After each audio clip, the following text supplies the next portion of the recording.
ويسر لي أمري واحلل عقدة من لساني يفقهوا قولي رب زدني علما رب زدني علما رب زدني علما اللهم إني أسألك علما نافعا ورزقا طيبا وعملا متقبلا آمین یا رب العالمین۔ انشاءاللہ ہم آیت نمبر 94 پر پہنچے ہوئے تھے، تو ہم آیت پڑھتے ہیں۔ اعوذ باللہ من الشیطان الرجیم، بسم اللہ الرحمن الرحیم۔ قل إن كانت لكم الدار الآخرة عند الله خالصة من دون الناس فتمنوا الموت إن كنتم صادقين۔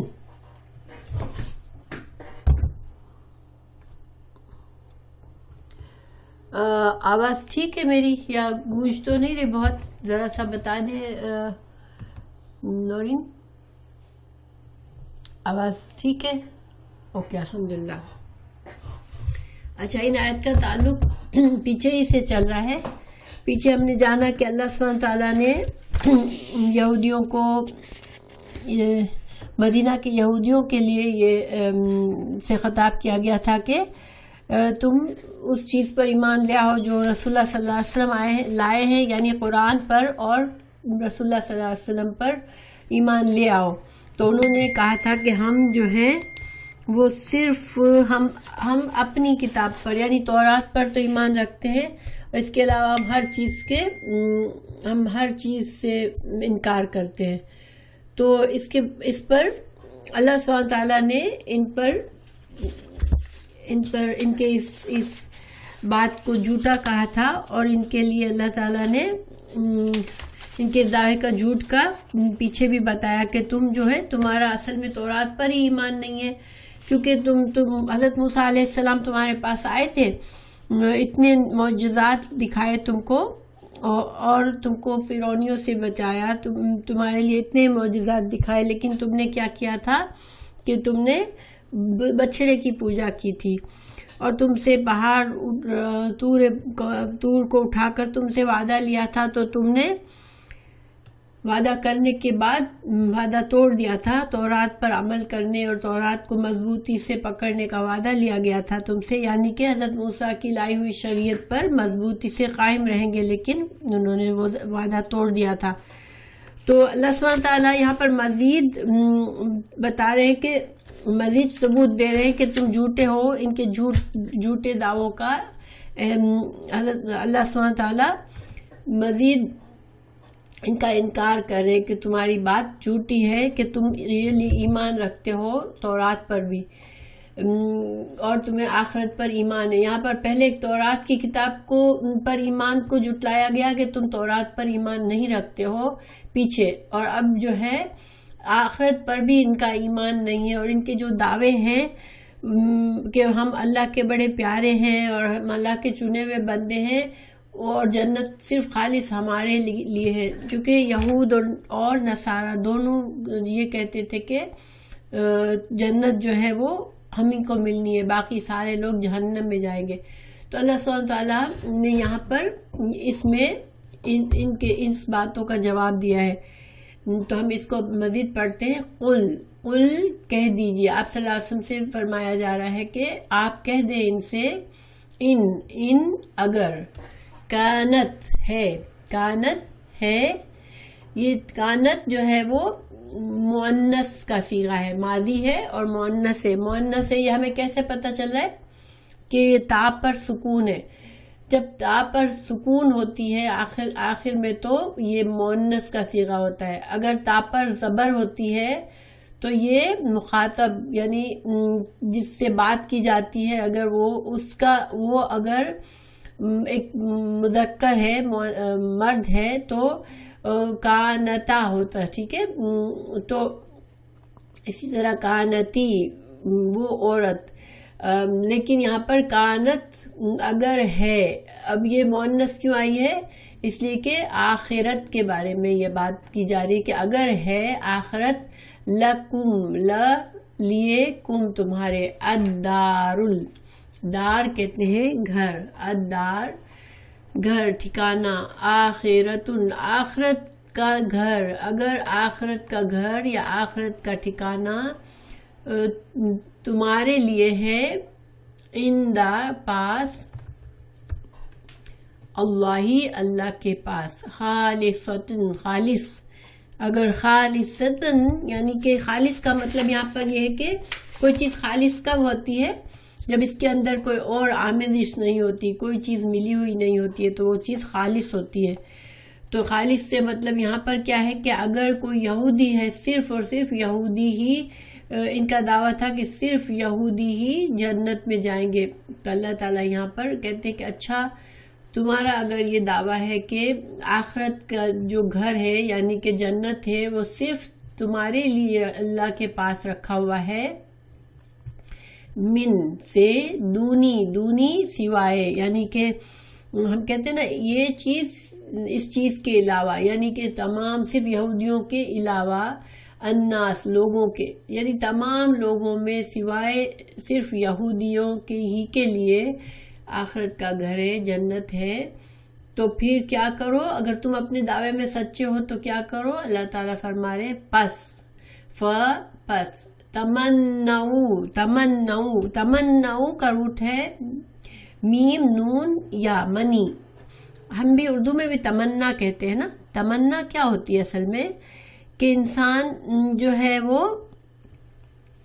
اپنے اندازے سے، اپنے خیالات سے منصوبے جو بناتا ہے کہ یہ ہوگا، میرا یہ ہوگا، میرے پاس یہ گھر ہوگا، میرے پاس یہ کار ہوگی، میرے پاس فلاں چیز ہوگی، یہ ساری تمنائیں انسان اپنے اندازوں سے بنا لیتا ہے، وہ اس کی کوئی سالڈ بیس نہیں ہوتی، اس کو تمنا کہتے ہیں۔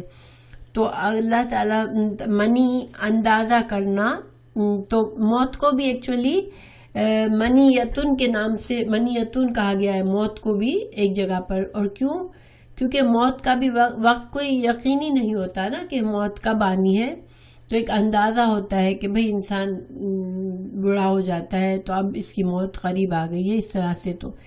تو بہرحال اگر اللہ سبحانہ تعالیٰ یہاں کیا فرما رہے ہیں کہ تم تمنا کرو، تم خواہش کرو موت کی، ان کنتم اگر ہو تم صادقین، صادق کہتے ہیں سچا، اور یا نون جمع کا ہے، صادقین، اگر تم سچے ہو تو تم کیا کرو؟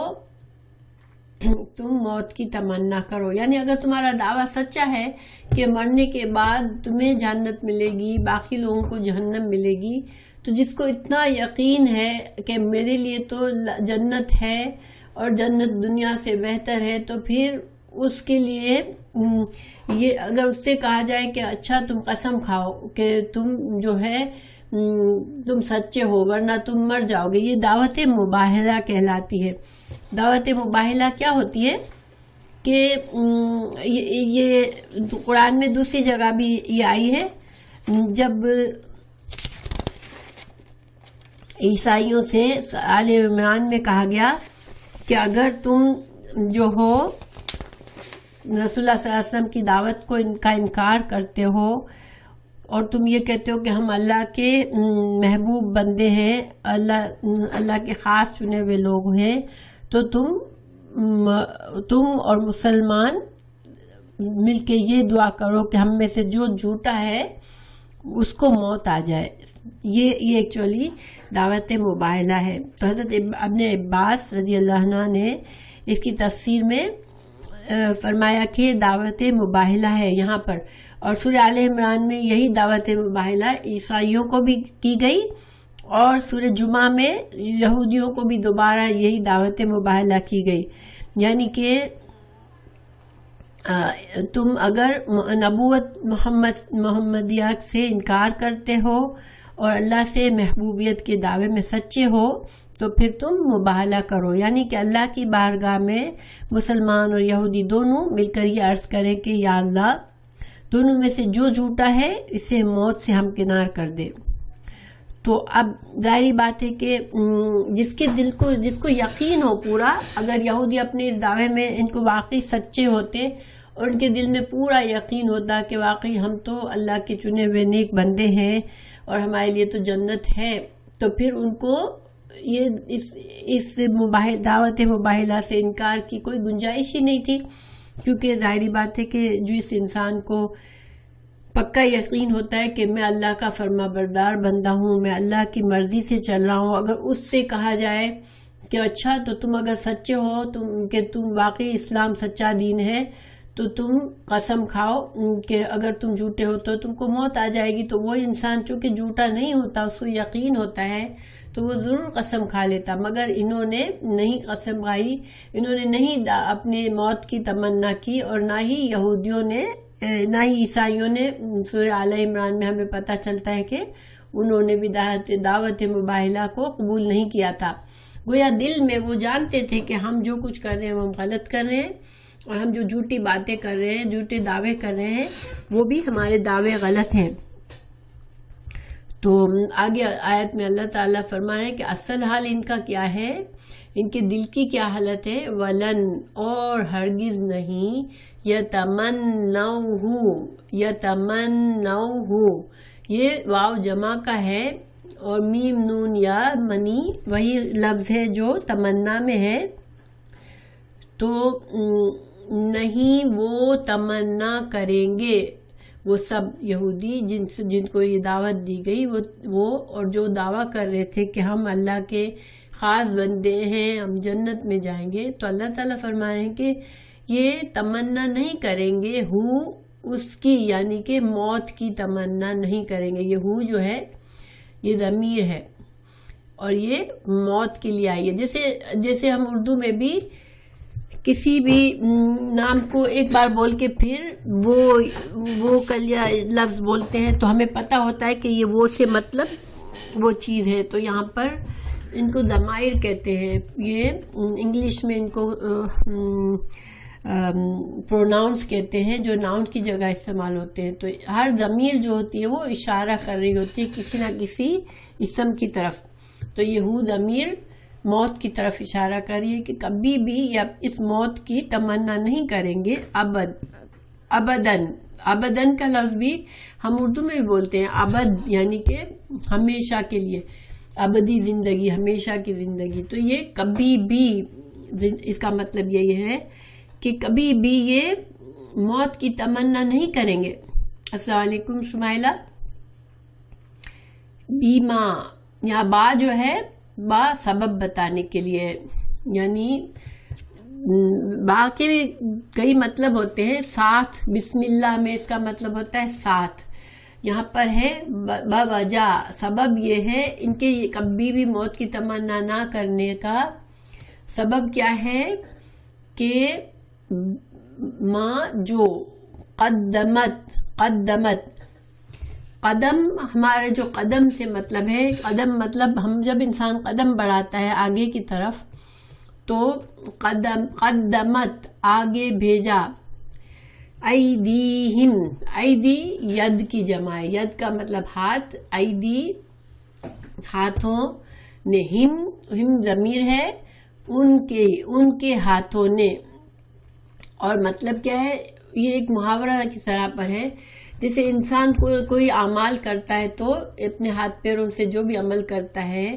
تو وہ اس کا عمل ہوتا ہے، تو یہاں پر ان کے ہاتھوں سے، پیروں سے، یعنی ان کے جو بھی اعمال انہوں نے کیے ہیں، جیسے اعمال کیے ہیں، ان کی بدعمالیوں کی طرف اشارہ ہے کہ انہوں نے اتنے کوئی برے اعمال کیے ہیں کہ ان کو پتہ ہے کہ اتنے گناہ انہوں نے کیے ہوئے ہیں کہ اگر موت آئے گی تو وہ ان کو جواب دینا پڑے گا، تو اس ڈر کے مارے یہ کبھی بھی موت کی تمنا نہیں کریں گے، یعنی یہ جو باتیں بناتے ہیں، دعوے کرتے ہیں کہ ہم کو تو جنت ہمارے لیے انتظار کر رہی ہے، تو ان دعوتوں میں، یہ دعووں میں ان کو دل جانتے ہیں کہ یہ جھوٹے دعوے کر رہے ہیں، صرف زبانی باتیں کریں، اندر جیسے تو ان کے دل ڈرتے ہیں کہ ہم جو برے اعمال کر رہے ہیں اس کی وجہ سے ہمیں سزا ملنی ہے موت کے بعد، اس وجہ سے وہ موت سے اتنا ڈرتے ہیں کہ موت کی کبھی بھی تمنا نہیں کریں گے۔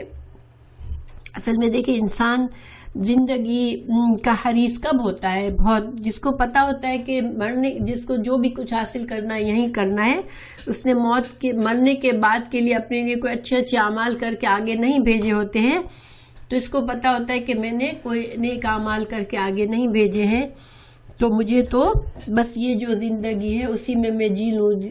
تو آپ کو پتہ ہوگا کہ یہ جتنے بھی لوگ بہت زیادہ گناہوں کی زندگی گزارتے ہیں ان کو بہت زیادہ زندگی سے محبت ہوتی ہے، اور جو نیک بندہ اللہ کا فرما بردار بندہ ہوتا ہے وہ دنیا میں اتنا دل نہیں لگاتا اور اس کو موت سے اتنا ڈر نہیں لگتا. ہاں البتہ ہمارے دین میں ہمیں یہ نہیں کہا گیا کہ ہم موت کی تمنا کریں، ٹھیک ہے، یہ تو ان کو تو ایک چیلنج کے طور پر کہا گیا، ورنہ ہمیں موت کی تمنا نہیں کرنے کی ہے. موت زندگی اللہ کا انعام ہے، ہماری زندگی بھی ایک اللہ کی نعمت ہے، اور ہمیں اس نعمت کی قدر کرنی ہے اور ہمیں اچھے سے اچھے طریقے سے زندگی گزارنی ہے.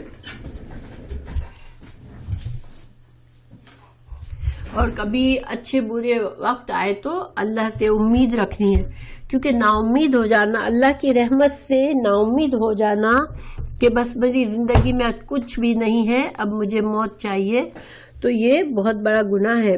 تو موت کے انسان کو تمنا نہیں کرنی چاہیے، لیکن موت کو بالکل فراموش بھی نہیں کرنا چاہیے. موت کی یاد کرنی چاہیے کہ مجھے مرنا ہے، کیونکہ جب ہم موت کے بارے میں سوچتے ہیں تو ہمیں ظاہری بات ہے کہ ہمیں ڈر لگتا ہے کہ ہمیں کچھ کرنا بھی ہے زندگی کی، آخرت کے لیے اپنے کچھ کمائی بھی کرنی ہے، ورنہ ہم کو آخرت میں ہمارے پاس کوئی نیک اعمال نہیں ہوں گے. تو بہرحال انہوں نے اللہ تعالیٰ نے ان کو یہاں پر جھٹلایا ہے کہ ان کے دعوے کہ ہم صرف جنت کے مستحق ہیں اور ہم اللہ کے محبوب چہیتے ہیں، یہ سارے دعوے خود ان کو بھی معلوم ہے، اور یہ صرف اچھی اچھی باتیں کر رہے ہیں لوگوں کے سامنے، لیکن دل ان کے ڈرے ہوئے، ان کو پتہ ہے کہ یہ گناہ بہت نافرمانیاں کر رہے ہیں اور اللہ تعالیٰ کی ناراضگی کے کام کر رہے ہیں. مگر پھر بھی دیکھیں، جب ان کو اتنی محبت دنیا سے انسان کو ہوتی ہے نا، تو یہ جانتے ہوئے بھی وہ انسان برداشت نہیں، اس کے اندر صبر نہیں ہوتا. جتنا انسان کے اندر زندگی سے محبت ہوتی ہے اتنا بے صبر وہ ہوتا ہے کہ بس مجھے جلدی سے جلدی سب اچھا جو کچھ مل رہا ہے جلدی مل جائے، بس اسے آخرت کو ان کا انتظار نہیں کرنا ہوتا.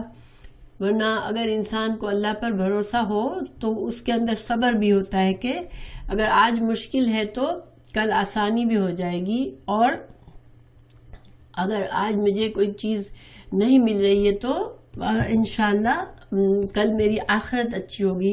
تو وہ انسان کبھی ناشکرا نہیں ہوتا اور اللہ کا نافرمان نہیں ہوتا. بہرحال جتنے زیادہ انسان گناہوں میں گر جاتا ہے پھر وہ موت سے اتنا ہی زیادہ گھبراتا ہے. تو اللہ تعالیٰ نے اس آیت میں ان کے بارے میں بتا دیا کہ یہ ہرگز یہ تمنا نہیں کریں گے. اور یہی ہوا، نہ دعوت مباہلہ کو عیسائیوں نے بھی نہیں قبول کیا اور یہودیوں نے بھی قبول نہیں کیا، اور انہوں نے آخر کار جب ہار گئے رسول اللہ صلی اللہ علیہ وسلم کو اللہ تعالیٰ نے اپنی رحمت اور فضل سے فتح دی، تو پھر یہ جزیہ دے کے مسلمانوں کے ساتھ رہ رہے تھے. یعنی جزیہ کیا ہوتا ہے کہ مسلمان حکومت میں جب اہل کتاب رہتے ہیں تو وہ مسلمانوں کو جزیہ دیتے ہیں، ٹیکس، ایک طرح کا ٹیکس دیتے ہیں، جس سے مسلمان ان کے مذہب کی ان کو آزادی ہوتی ہے کہ جس طرح بھی وہ اپنے مذہب گزارے، یہ اللہ کا معاملہ ہوتا ہے. مسلمان ان کو دعوت ضرور دیتے ہیں لیکن ان کو آزادی ہوتی ہے، ان کے رائٹس ہوتے ہیں اور ان کو پروٹیکشن ملتا ہے اسلامی حکومت میں. تو بہرحال آگے ہم بڑھتے ہیں. واللہ، اور اللہ تعالیٰ، علیم، خوب جاننے والا ہے. علیم جو ہے نا، اس میں جیسے یہ ایک تو ہوتا ہے عالم، جاننے والا. علیم ہمیشہ ہر بات کو جاننے والا ہے. اللہ تعالیٰ ہر چیز کو جاننے والا ہے اور ہمیشہ سے جان رہا ہے. ان کا اگلا پچھلا سب جان رہا ہے اللہ. بالظالمین، ظالمین، ان کو ظالم کہا گیا کیونکہ ظالم کون ہوتا ہے؟ جو حق تلفی کرتا ہے، کسی چیز کو جہاں جگہ ہوتی ہے وہاں پر اس کو نہیں دیتا، جو مقام جس چیز کا کو دینا چاہیے وہ مقام کو نہیں دیتا، تو انہوں نے ان کا ظلم کیا تھا کہ سچا دین ان کے پاس آیا، سچے رسول آئے، مگر انہوں نے ان کو جھٹلا دیا. تو یہ ظالم تھے، اپنے آپ پر ہی ظلم کیا انہوں نے اور اپنے آپ کو اللہ کا مغضوب بنایا. تو اللہ تعالیٰ فرما رہے کہ یہ لوگ کچھ بھی دعوی کریں، اللہ سبحانہ تعالیٰ تو علیم ہے، جاننے والے ہیں. پھر آگے اللہ تعالیٰ فرما رہے ہیں، مزید ان کے بارے میں کامنٹ دے رہے ہیں کہ اور یہ حال ان کا ایسا ہے، لا البتہ تجدنہم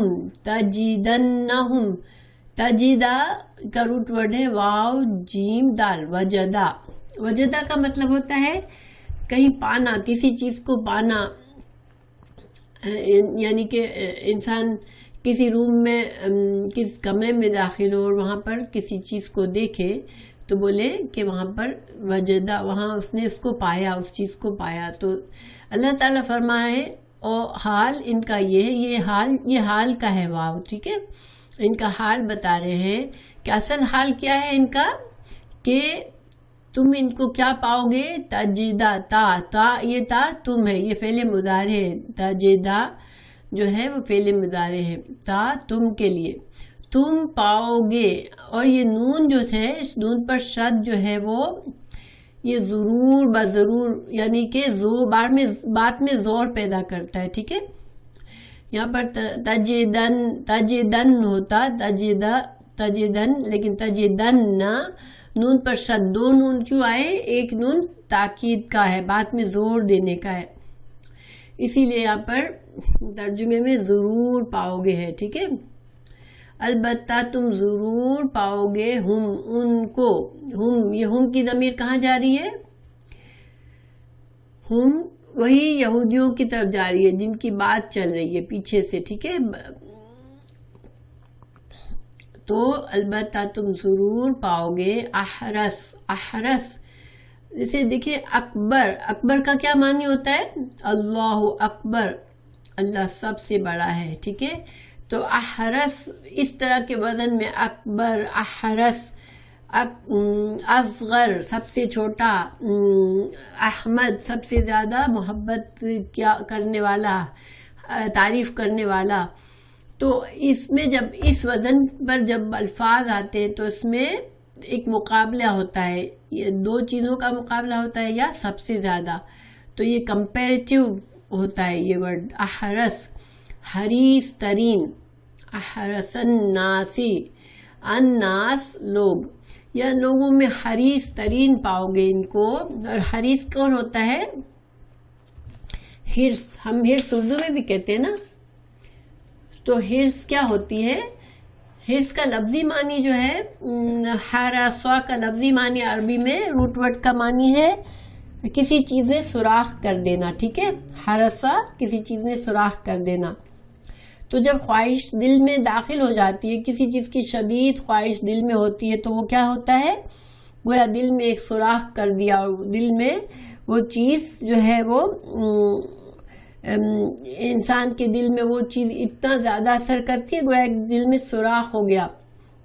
تو حریص ہونا، کسی چیز کے لیے شدید خواہش رکھنا، تو تم ان کو حریص پاؤ گے، حریص ترین پاؤ گے الناس لوگوں میں سے، علی پر حیات، دنیا حیات زندگی. تو یہ تو موت کی تمنا کر ہی نہیں سکتے اللہ تعالیٰ فرما رہے ہیں، کیونکہ دنیا میں جتنے لوگ ہیں، ایون کافر بھی، جتنا زیادہ انسان اللہ سے دور ہوتا ہے اتنا اس کو دنیا سے محبت ہوتی ہے. کیوں؟ کہ اس نے آخرت کے بارے میں وہ سوچتا ہی نہیں ہے. اس کو یہ کہ جو کچھ ہے میرے پاس مجھے دنیا ہی میں حاصل کرنا ہے. تو ظاہری بات ہے دنیا سے محبت بھی اس کو زیادہ ہوتی ہے، دنیا کی زندگی سے، اور وہ موت سے اتنا ہی دور بھاگتا ہے. تو اللہ تعالیٰ فرما رہے ہیں کہ یہ وہ موت کی تمنا کیوں کریں گے؟ یہ تو حریص ترین ہے زندگی پر تمام لوگوں سے، یعنی کہ مشرک جو بھی ہے، وَمِنَ الَّذِينَ أَشْرَكُوا، اور من سے، الَّذِينَ ان لوگوں سے، أَشْرَكُوا جنہوں نے شرک کیا. تو اللہ تعالیٰ فرما رہے ہیں کہ مشرک بھی، دیکھیں جو مشرک ہوتا ہے وہ کون ہوتا ہے؟ اللہ کے ساتھ وہ جو لوگوں کو شریک کرتا ہے، دوسرے خدا بناتا ہے، اس کو بھی زندگی سے بہت محبت ہوتی ہے، کیونکہ اس آخرت میں یقین نہیں ہوتا اس کا. تو یہ لوگ تو اس سے بھی گئے گزرے. اللہ تعالیٰ فرما رہے ہیں کہ مشرکین سے بھی زیادہ ان کے دل میں حرص ہے زندگی کی. یودو، اور ان کا حال کیا ہے؟ یودو، ود کہتے ہیں چاہت کسی چیز کی. ودود، اللہ سبحانہ تعالیٰ کے الودود اللہ کے ناموں میں سے اللہ کے صفاتی نام بھی ہے. اور ود، واو دال دال، ود کسی چیز کی محبت، چاہت. تو یودو وہ چاہتا ہے، احدہم، احد کہتے ہیں ایک، ہم ان میں سے، ہر ایک ان میں سے کیا چاہتا ہے؟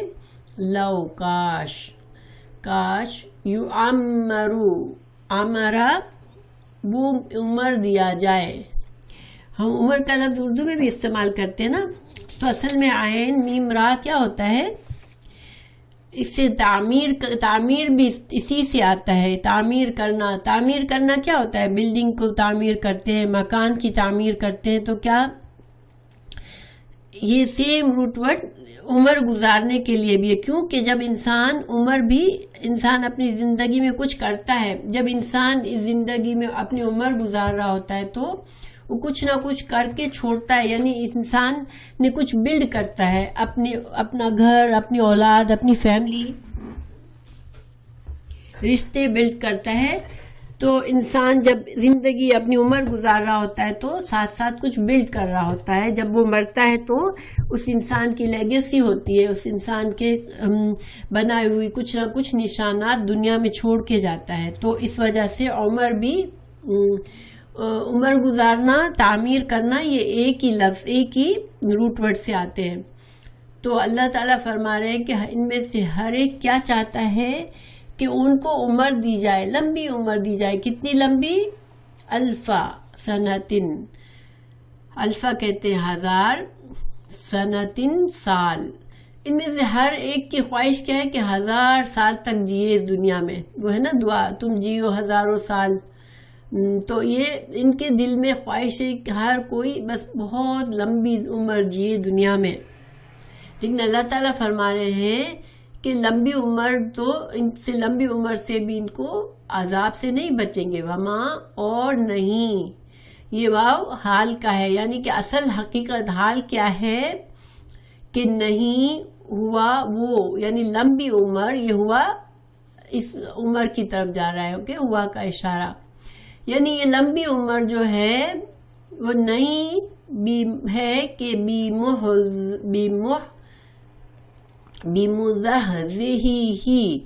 مزحزہ، زاہا اس کا روٹ ورڈ ہے.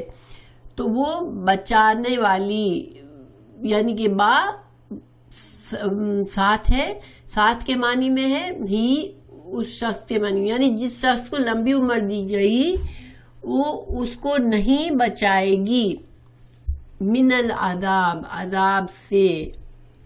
ان، اگرچہ، یعمر، اگرچہ اس کو اللہ تعالیٰ ان کی خواہش کے مطابق لمبی لمبی عمریں بھی دے دے، ہزاروں سال زندہ رہ لے، پھر بھی موت آئے گی اور پھر بھی عذاب کے مستحق ہو گئے.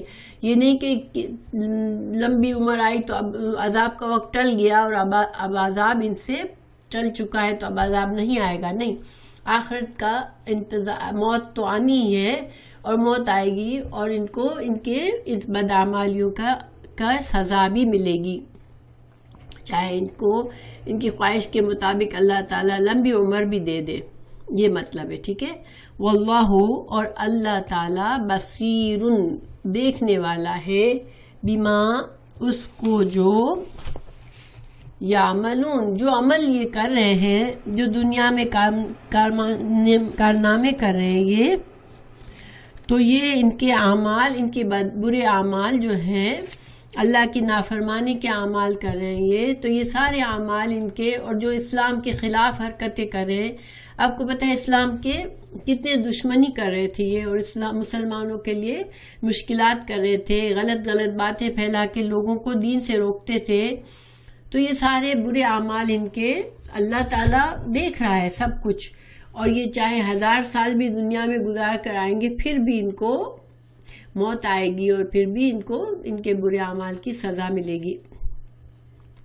یہ سارے ایک طرح سے یہودیوں کے ساتھ ان کے ہر بات پہ وہ جھوٹ بولتے تھے، اور اللہ تعالیٰ ان کے ہر جھوٹ کو کھول دیتے تھے اور ان کی پول کھول کر اس کا جواب دیتے تھے۔ پھر ان کا ایک اور اعتراض تھا کہ رسول اللہ صلی اللہ علیہ وسلم پر وحی حضرت جبرائیل لاتے ہیں، تو حضرت جبرائیل تو ہمارے دشمن ہیں، تو ہم اس وجہ سے نہیں مانتے کیونکہ جبرائیل وہی لاتے ہیں۔ اگر میکائیل لاتے تو میکائیل کو ہم پسند کرتے ہیں اور ہم قبول کرتے۔ تو یہ اگلی آیت میں اللہ تعالیٰ ان کا بھی جواب دے رہے ہیں، قل کہہ دیجئے۔ اس کے بارے میں جو ہے حدیث سے ہمیں معلوم ہوتا ہے کہ چند یہودی علماء نبی صلی اللہ علیہ وسلم کے پاس آئے اور کہا کہ اگر آپ صلی اللہ علیہ وسلم نے ان کا صحیح جواب دے دیا تو ہم ایمان لے آئیں گے، یعنی تھوڑے سوالات لے آئے، ایسے سوالات جن کا علم صرف وحی سے ہی پتہ چل سکتا تھا۔ رسول اللہ صلی اللہ علیہ وسلم کو انہوں نے کچھ ایسے سوالات پیش کیے اپنی اللہ تعالیٰ کی کتابوں کے بارے میں، تورات میں کچھ باتیں جو اللہ نے بتائی تھی اس کے بارے میں انہوں نے سوالات کیے، جو صرف اور صرف آپ صلی اللہ علیہ وسلم اگر جواب دیتے تو کیسے دے سکتے تھے کہ اگر ان کو اللہ تعالیٰ وحی کے ذریعے بتاتا۔ تو انہوں نے آ کر کہا کہ آپ صلی اللہ علیہ وسلم سے کہا کہ اگر آپ کو ہم کچھ سوالات کرتے ہیں، اگر آپ صحیح جواب دیں گے تو پھر ہم آپ کو رسول مان لیں گے اللہ کا۔ تو انہوں نے سوالات رکھے، تو جب سوالوں کا صحیح جواب ان کو دے دیا آپ صلی اللہ علیہ وسلم نے، تو انہوں نے کہا کہ آپ پر وحی کون لاتا ہے، کون سا فرشتہ آپ پر وحی لے کر آتا ہے؟ آپ صلی اللہ علیہ وسلم نے فرمایا جبرائیل۔ تو یہود کہنے لگے جبرائیل تو ہمارا دشمن ہے، وہی تو ہم پر جنگ کے احکامات لاتا ہے، ہمارے لیے ہم پر عذاب لے کر آتا ہے، تو ہم جبرائیل جو ہے وہ ہمارا بہت دشمن ہے، اور ہم جبرائیل کی لائی ہوئی وحی ہے، اس لیے ہم آپ کو رسول نہیں مانیں گے۔ تو یہ اس کا جواب اللہ تعالیٰ فرما رہے ہیں، کہہ دیجئے من ہے جو کانا ہے عدوًا دشمن، عدو کہتے ہیں عدو دشمن، اصل میں عین دال واو اس کا مطلب ہوتا ہے دوری، ٹھیک ہے، اس کا لغوی معنی کیا ہوتا ہے؟ دوری، کسی چیز سے دور ہونا۔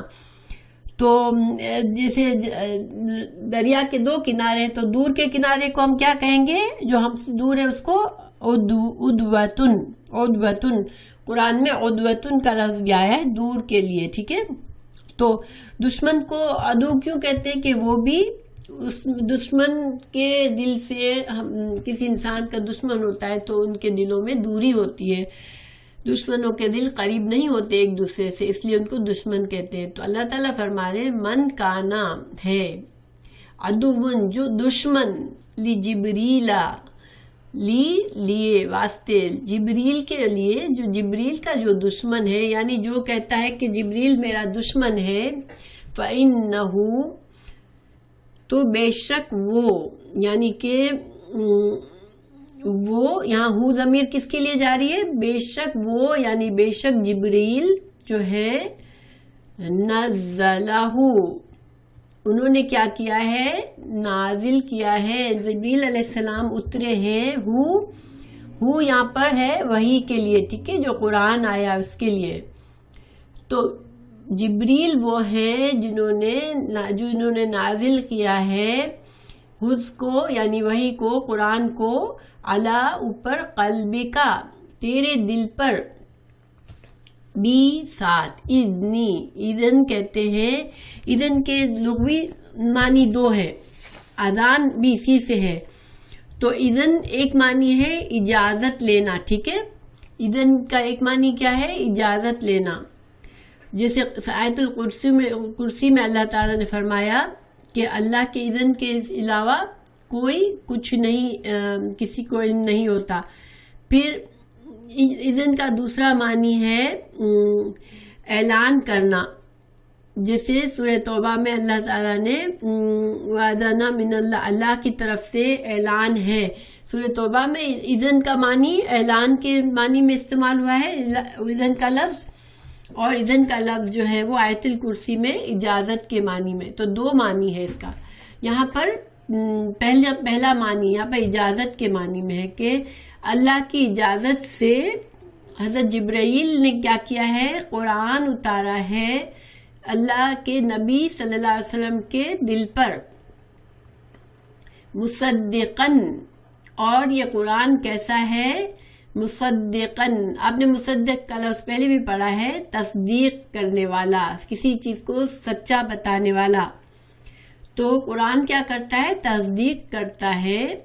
لیما لیے ما جو بینا درمیان یدیہی جو اس کے درمیان ہے، یدیہی یہ ہاتھ، دونوں ہاتھ، ہی کی ضمیر قرآن کی طرف جاری ہے. تو یہ جو بین یدیہ جو ہے نا، یہ ایک محاورہ ہے، یعنی دو ہاتھوں کے درمیان. لیکن یہ اس کا اصل کس لیے استعمال ہوتا ہے، جیسے کہ کسی چیز کے اگر کوئی قرآن جب نازل ہوا تو تورات اس سے پہلے نازل ہوئی تھی، تو تورات کی تصدیق کرنے والا ہے. ٹھیک ہے. بین یدی کا بعض اوقات کسی چیز کے سامنے کوئی چیز ہوتی ہے وہ مطلب لیا جاتا ہے، کسی کے پیچھے کوئی چیز ہوتی ہے اس کا مطلب لیا جاتا ہے، یعنی کسی کے زمانے میں کوئی چیز ہوتی ہے تو مطلب لیا جاتا ہے. یہ ایک محاورہ ہے. لفظی معنی کیا ہے، دونوں ہاتھوں کے درمیان. ٹھیک ہے. تو یعنی کہ جب قرآن آیا تو لوگ تورات کو جانتے تھے، تورات کا چاہے اس میں تبدیلی ہوئی تھی مگر تورات کا علم موجود تھا کہ تورات ہے. تو اللہ تعالیٰ قرآن جو تھا، جب قرآن آیا تو قرآن نے تصدیق کی تورات کی، کہ تورات میں جو خبریں دی گئی تھی، ان کو جو غیب کی باتیں بتائی گئی تھی، جیسے موت کے بارے میں، جنت کے بارے میں، جہنم کے بارے میں، جو پچھلی قوموں کے حالات بتائے گئے تھے، جیسے جو کہ حضرت موسیٰ سے پہلے کی قومیں جو آئی دنیا میں، جن کو اللہ نے رسول بھیجے، قوم عاد، قوم ثمود، یہ سارے واقعات تورات میں بھی موجود تھے. تو گویا قرآن نے ان باتوں کی تصدیق کر دی. تو تورات کی تصدیق کرنے والا ہے قرآن. تو وہ ہدن، اور دوسری قرآن میں کیا خوبی ہے، ہدن ہدایت ہے، وہ بشرا خوشخبری، بشارت ہم کہتے ہیں نا اردو میں، کسی کو خوشخبری دینا.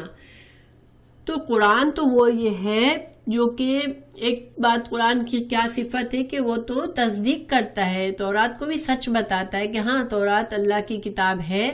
اور تورات میں جو رسول اللہ صلی اللہ علیہ وسلم کے بارے میں جو خوشخبریاں بتائی گئی تھی، رسول اللہ صلی اللہ علیہ وسلم کی نشانیاں بتائی گئی تھی، تو اب رسول آ گئے تو گویا یہ رسول اللہ صلی اللہ علیہ وسلم کا آنا خود قرآن کی تصدیق، اس کی تورات کی تصدیق کرتا تھا کہ تورات میں ایک بشارت دی گئی کہ رسول آئیں گے، اور جب رسول سچے رسول آ گئے تو تورات کی کو سچا ثابت کر دیا.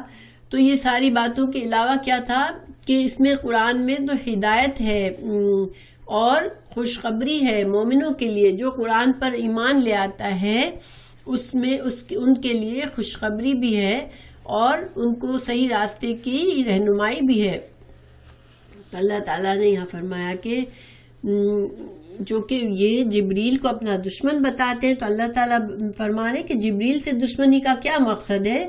جبریل تو اللہ کے فرشتے ہیں اور وہ تو اللہ کی اجازت سے جو کچھ کرتے ہیں اور وہ اللہ کی اجازت سے ہی قرآن لائے ہیں. اور قرآن کو کہاں نازل کیا ہے، آپ کے قلب پر، آپ کے دل پر. تو یہاں پر ہمیں ایک سیکھنے کی بات کیا ملتی ہے کہ قرآن جو ہے دل پر نازل ہوتا ہے. قرآن ہمارے دل کو اثر کرتا ہے. ہم قرآن سیکھتے ہیں تو قرآن بھی ہمارے دلوں کو بدلتا ہے. تو قرآن آپ صلی اللہ علیہ وسلم کے دل پر اتارا گیا تھا، اور جب ہم بھی قرآن پڑھتے ہیں، سیکھتے ہیں، سمجھتے ہیں تو قرآن کا اثر کہاں ہوتا ہے، ہمارے دل پر ہوتا ہے. جب تک قرآن ہمارے دل پر اثر نہیں کرتا وہ ہمارے عمل میں نہیں آ سکتا. تو قرآن کا تعلق دل سے ہے ہمارے. تو اور یہ کس کی اجازت سے آیا ہے قرآن؟ اللہ کی اجازت سے آیا ہے. یعنی جبرائیل نے کوئی اپنے فیصلے سے نہیں کیا. تو گویا جبرائیل پر اگر تم اعتراض کرتے ہو کہ جبرائیل تو کی بات تو ہم نہیں مانیں گے، تو یہ جبرائیل کی بات تو ہے ہی نہیں، یہ تو اللہ کی بات ہے. اللہ کے اذن سے ہی جبرائیل لائے ہیں قرآن کو. تو اور اگر تم اس پر ایمان لاؤ گے تو اس میں تمہیں کیا ملے گا؟ تمہیں ہدایت ملے گی تاکہ تم سیدھے راستے پر آ جاؤ، جنت کے راستے پر آ جاؤ. اور دوسرا تم کو خوشخبری ملے گی کہ تم اس پر آ جاؤ گے تو پھر جنت تمہارے لیے تمہارے جو دعوے ہیں کہ جنت تمہارے لیے ہے، تو جنت تو پھر ان کے لیے جو قرآن جن کے دل پہ اثر کر دیتا ہے، جو قرآن کے مطابق جن کا دل فرما بردار ہو جاتا ہے اللہ کا، قرآن ان کے دلوں میں آ جاتا ہے، مومن جو ایمان لے آتا ہے، تو یہ تو قرآن ہے. اور تم جو ہے اس کا انکار اس لیے کرتے ہو کہ یہ جبرائیل لے کر آئے ہیں. تو جبرائیل جو ہے وہ تو صرف اللہ کے اذن سے لائے. پھر آگے اللہ تعالیٰ مزید فرماتے ہیں من جو ہے کانا ہے عدوًا دشمن للہ اللہ کا. دیکھیے انہوں نے اللہ کی دشمنی کا ذکر نہیں کیا تھا. یہودیوں نے کس کو دشمن کہا تھا؟ حضرت جبرائیل کو. لیکن اللہ تعالیٰ خود اپنا کہہ رہے ہیں کہ جس نے اللہ کا جو دشمن ہوا وملائکتہ اور اللہ کے فرشتوں کا دشمن ہوا ورسلہ اور اللہ کے رسولوں کا دشمن ہوا. اور پھر خاص طور سے جبریل کا نام آیا. حالانکہ ملائکہ میں جبرائیل شامل تھے، لیکن اللہ نے خاص جبرائیل کا الگ سے بھی نام لیا کہ جبریل کا جو دشمن ہے وہ میکائیل کا جو دشمن ہے. اگر یہ سارے اللہ کے ولی ہیں، اللہ کے پسندیدہ بندے ہیں، اللہ ان سے محبت کرتا ہے، تو اگر جن سے اللہ محبت کرتا ہے، اللہ کے خالص مخلص بندے ہیں، اللہ تو ان کے جو دشمنی کرتا ہے تو پھر کیا ہے؟ پس انا بے شک اللہ عدوٌ دشمن ہے للکافرین کافرین کا. تو پھر اللہ دشمن ہے ان کافرین کا جو کہ اللہ کے پسندیدہ محبوب بندوں کا دشمن بنتا ہے. یعنی جنہوں نے جبرائیل سے دشمنی کا ذکر کیا، جنہوں نے رسول اللہ صلی اللہ علیہ وسلم کو جھٹلایا، تو پھر اللہ تعالیٰ خود اپنی دشمنی کا اعلان کر دیا اللہ نے کہ اللہ دشمن ہے تمہارا. اگر تمہارا یہ حال ہے تو یہ کوئی معمولی بات نہیں ہے. اللہ تعالیٰ اپنے بندوں کا دفاع کرتا ہے. تو اس سے ہمیں کچھ یہ ہے کہ دیکھیں اللہ کا ولی، اللہ تعالیٰ کا ولی کون ہوتا ہے؟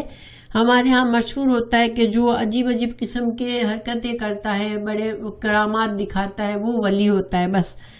تو یہ نہیں ہے. اصل ولی کون ہوتا ہے؟ جس کے دل میں ایمان اور تقویٰ ہوتا ہے، مخلص مومن جو ہوتا ہے، جو اللہ کا فرما بردار ہوتا ہے، وہ اللہ کا ولی ہوتا ہے.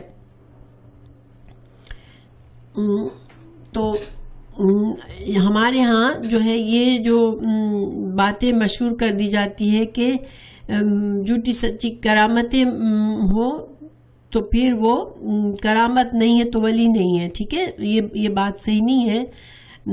بلکہ ولی کون ہوتا ہے؟ بس اللہ کا فرما بردار، اللہ سے محبت کرنے والا بندہ جو کہ متقی ہے، اللہ کا خوف رکھتا ہے، اور اللہ کے رسول، اللہ کے فرشتے، یہ سارے اللہ کے ولی ہیں. تو اور اللہ سے دشمنی کیا ہے کہ انسان اللہ کے ولیوں کا انکار کرے یا فرشتوں کا انکار کرے، رسولوں کا انکار کرے، تو پھر اللہ سے دشمنی کر رہا ہے وہ انسان. اور جبرائیل کا اور میکائیل کا خاص لفظ حالانکہ فرشتوں میں شامل تھے، لیکن یہ ان کی ایک طرح سے ان کا عزت اور شرف ہے، اور ان کا جواب بھی تھا، ان کو جواب بھی دینا تھا کہ تم میکائیل کو پسند کرتے ہو، جبرائیل کو نہیں پسند کرتے ہو. تو یہ سارے اللہ کے محبوب بندے ہیں، اور اگر ان سے کسی سے بھی دشمنی کرو گے تو پھر اللہ تمہارا دشمن ہے. وَلَقَدْ اور اصل حال کیا ہے؟ البتہ تحقیق، لا میں تاکید ہے، یہ بات کو پکا کرتا ہے، قد بھی بات کو پکا کرتا ہے. تو بہت سخت تاکید کے ساتھ اللہ تعالیٰ فرما رہے ہیں، دو تاکیدیں، البتہ تحقیق، انزلنا، اس میں نا کا کیا مطلب ہے؟ انزلنا، نا ضمیر ہے یعنی پروناؤن ہے، ہم نے، یہ فعل ماضی ہے، نازل کیا ہے ہم نے، الیکا، آپ کی طرف، آیاتن اس کی جمع ہے، اس کی واحد آیتن ہے، آیات اللہ کی آیات، قرآن اللہ کی نشانیاں، بینات روشن، بینتن اس کی واحد ہے. اللہ تعالیٰ اب مزید آگے فرما رہے ہیں کہ یہ تحقیق ہم نے نازل کی ہیں آپ کی طرف واضح نشانیاں، روشن نشانیاں. قرآن کی آیات بھی واضح ہوتی ہے، قرآن بھی واضح ہوتا ہے، اور اللہ کو پہچان کی ساری چیزیں، کائنات کی نشانیاں بھی واضح ہوتی ہیں کہ اللہ حق ہے، اور قرآن کی جو باتیں ہیں وہ بھی واضح ہیں، کوئی ایسی بات نہیں ہے جو ان کو سمجھ نہیں آ رہی ہے. وما اور نہیں، یکفرو کفر کرتے، بہا ساتھ اس کے، الا مگر، الفاسقون فاسق کہتے ہیں، فسقہ ہوتا ہے کسی چیز کو پھاڑ کے حد سے نکل جانا. تو اللہ تعالیٰ فرما رہے ہیں کہ یہ نہیں ہے کہ قرآن کو پہچاننا، رسول کو پہچاننا، اللہ کی موجودگی، اللہ کو پہچاننا، یہ چیزیں کوئی چھپی ہوئی نہیں ہے. اللہ تعالیٰ نے واضح نشانیاں ڈالی ہے کہ انسان اللہ کو پہچان لے، قرآن پڑھنے والا حق بات کو سمجھ لے، اس میں کوئی مشکل نہیں ہے. مگر پھر بھی انکار کون کرتا ہے؟ جو کہ خود حدوں کو توڑنے والا ہوتا ہے، نافرمان بندہ جو کہ پرپزلی نافرمانی کرنا چاہتا ہے وہی انکار کرتا ہے، ورنہ قرآن سے انکار کرنے کی کوئی گنجائش نہیں ہے. کنفیوژن کی وجہ سے یا نہ پہچاننے کی وجہ سے انسان انکار نہیں کر سکتا، مگر وہی انکار کرتا ہے جو فاسق ہوتا ہے. لفظ فاسق جو ہوتا ہے نا، اس کا بیسک مطلب یہ ہوتا ہے نافرمان، جو حدوں کو پار کر دے. اللہ کے احکام، اللہ نے دیکھیں اللہ کی زندگی میں، یہاں دنیا میں اللہ نے حدیں بنائی ہیں ہمارے لیے، لمٹس ہیں. انسان بالکل آزاد نہیں ہے دنیا میں، تو اللہ کی جو حدیں، مقرر حدیں ہیں، اس کے اندر ہم کو رہنا ہے. لیکن ان حدوں کو جو پار کرنے والے ہیں، جو باؤنڈریز کی عزت نہیں کرتے، باؤنڈریز کی پرواہ نہیں کرتے، وہی لوگ انکار کرتے ہیں قرآن کا. کیونکہ قرآن جو ہے جب ہم پڑھتے ہیں، سیکھتے ہیں، تو قرآن ہمیں ایک ضابطہ بتاتا ہے، قانون بتاتا ہے. جیسے کسی بھی ملک کا قانون ہوتا ہے کہ ہمیں یہ کرنا ہے، تو اس ملک میں رہنے کے لیے ہمیں اس قانون کو سمجھنا پڑتا ہے، اس کو فالو کرنا پڑتا ہے. تو اللہ کی زمین پر رہنے کے لیے جو ضابطۂ حیات ہے ہمارے لیے، جو قانون ہے، وہ بتاتا ہے قرآن. تو وہ قرآن تو واضح ہے، اس میں کوئی ایسی بات نہیں ہے کہ انسان کو شک میں مبتلا کر دے. تو لیکن یہ واضح قانون مل گیا تم کو، بالکل کلین کٹ، تم کو بتا دیا گیا کہ تمہاری یہ باؤنڈریز ہے، تم کو فرما بردار بن کے رہنا ہے، تو اس طرح رہنا ہے. لیکن پھر بھی ان باؤنڈریز کو کون کراس کرتا ہے؟ جو کہ نافرمان ہوتا ہے، جو چاہتا ہے کہ وہ اپنی مرضی کی زندگی گزارے، اللہ کی نافرمانی کرتا پھرے، وہی ایسا کرتا ہے. تو چونکہ یہاں تو یہودیوں نے آپ صلی اللہ علیہ وسلم کو پہچان لیا، اس کے باوجود وہ ایمان نہیں لاتے تھے اور روزانہ کوئی نیا بہانہ بناتے تھے. تو اللہ تعالیٰ نے فرمایا کہ یہ نہیں ہے کہ ان کو یہ آیات سمجھ میں نہیں آ رہی ہے، ان کو کوئی کنفیوژن ہے، بس وجہ صرف یہ ہے کہ ان کو نافرمانی کی زندگی گزارنی ہے، ان کو اللہ کی حدیں پسند نہیں ہے، اللہ کی مقرر حدوں سے ان کو آگے بڑھنا ہے. لیکن لفظ فاسق جو ہے نا، وہ بڑی نافرمانی کے لیے بھی استعمال ہوا ہے قرآن میں، اور چھوٹی نافرمانی کے لیے بھی. تو اس سے ہمیں کیا سبق ملتا ہے؟ انہوں نے تو یہودیوں نے تو ایمان کا ہی انکار کر دیا اور اللہ تعالیٰ ان سے سخت ناراض ہوئے. لیکن ہم میں سے کوئی فاسق ہو سکتا ہے، کوئی مسلمان فاسق ہو سکتا ہے؟ تو ہاں، کیونکہ فاسق جو لفظ ہے اس کا مطلب ہے نافرمانی، اللہ کی حدوں کو توڑنا. اب انسان چھوٹا گناہ کرتا ہے تب بھی اللہ کی نافرمانی کر رہا ہوتا ہے تو وہ فسق کر رہا ہوتا ہے، اور بڑا گناہ کرنے والا بھی فاسق ہوتا ہے. تو اللہ تعالیٰ جو ہے یہاں پر بتا رہا ہے کہ انسان جب گناہ کرتا ہے تو وہ اللہ کی حدوں کو توڑ رہا ہوتا ہے، چاہے وہ چھوٹا گناہ اور بڑا ہے. اور انسان کو جب حدیں توڑتا ہے تو اس کو استغفار اور معافی کر کے پلٹنا چاہیے، انسان کو اللہ کی طرف پلٹنا چاہیے پھر سے دوبارہ، اور معافی مانگنی چاہیے. انسان گناہوں کی حالت میں اگر مرے گا تو پھر اگر ایمان ہے بھی تو پھر اللہ کے اوپر ہے کہ اللہ تعالیٰ اس کے گناہوں کو بخش دیتا ہے، اس سے نظر انداز کرتا ہے یا اس کو سزا دیتا ہے، کیونکہ اللہ تعالیٰ قادر ہے سزا دینے پر. تو ہمارے لیے بس یہ سبق ہے کہ اللہ کی سچائی پہچان تو کوئی چھپی ہوئی چیز نہیں ہے. اللہ کی کتاب قرآن ہم پڑھتے ہیں اور قرآن سمجھتے ہیں، اور جو قرآن نہیں بھی پڑھتے وہ بھی ان کو بھی اللہ کو صرف کائنات کی نشانیوں سے بھی واضح پتہ چلتا ہے کہ یہ کائنات خود بخود نہیں بنی ہے، اللہ کسی نے بنایا ہے اسے. اور اگر کسی نے بنایا ہے تو اس کے قانون، اس نے ضرور قانون بنائے ہوں گے اس یونیورس کو چلانے کے لیے، اور ہمیں اگر ان قانون کی ہمیں پابندی کرنی ہے. اگر ان قوانین کو ہم توڑتے ہیں تو پھر فاسقون میں آ جاتے ہیں. تو پھر ہمیں ڈرنا چاہیے کہ اللہ تعالیٰ کو ناراض کیا ہے تو انسان کو خطرہ ہوتا ہے.